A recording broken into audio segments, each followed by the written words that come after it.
episode 163, a review of ChatGPT-5. The primitive forms of artificial intelligence we already have proved very useful. AI is a golden opportunity. How do we ensure that this technology is regulated?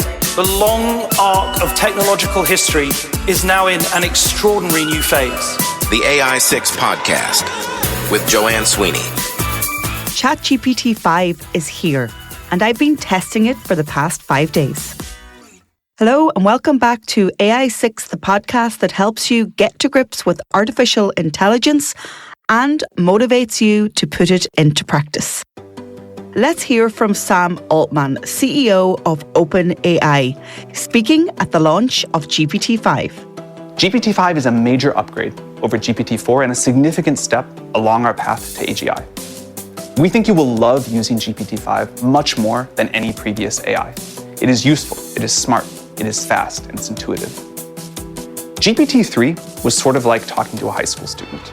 There were flashes of brilliance, lots of annoyance, but people started to use it and get some value out of it. With GPT-4, maybe it was like talking to a college student. Real intelligence, real utility. But with GPT-5, now it's like talking to an expert, a legitimate PhD level expert in anything, any area you need, on demand, that can help you with whatever your goals are. This is a remarkable statement from Altman about GPT-5 when he says it's like talking to a legitimate PhD level expert. Gosh, it really makes you think about your value as a professional, doesn't it? But here are some key feature updates that you should know. GPT-5 automatically uses the best internal submodel for each task, so users no longer have to select models manually for most cases. It is far better at reasoning through problems and writing answers that sound human. And OpenAI claims it is much less likely to make up facts, hallucinate, and will tell you honestly when it can't answer. This is a very important update. You can use it with images and voice, and its voice is smarter and more emotionally aware. It's faster and more customizable, letting you tweak its personality and how it responds.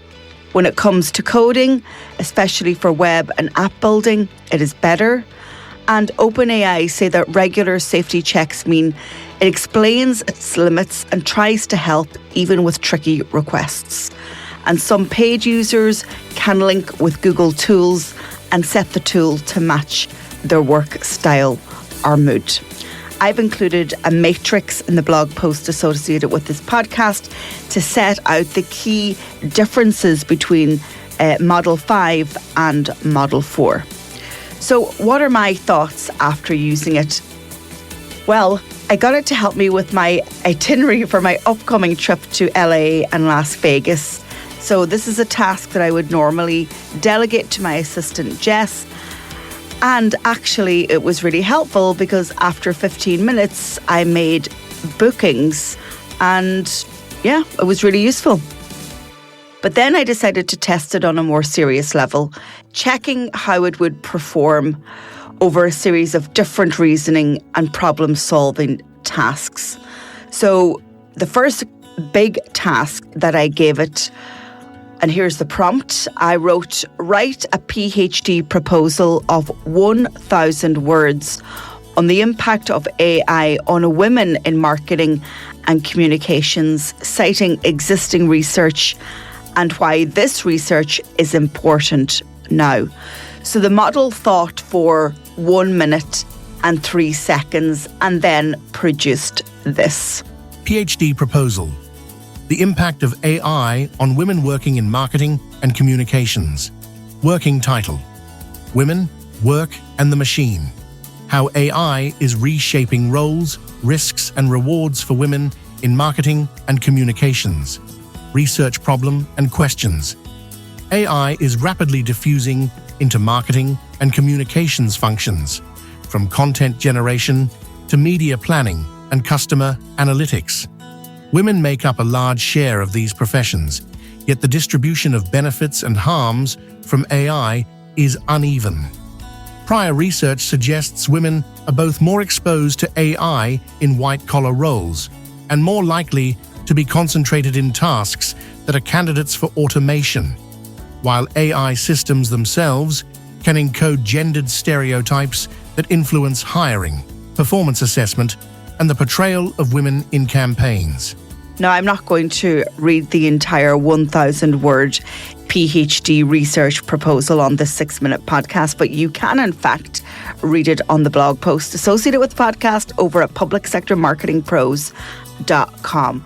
With this podcast, I really encourage you to use it as a companion, but then I really want you to practice the tools and to understand how AI can help you.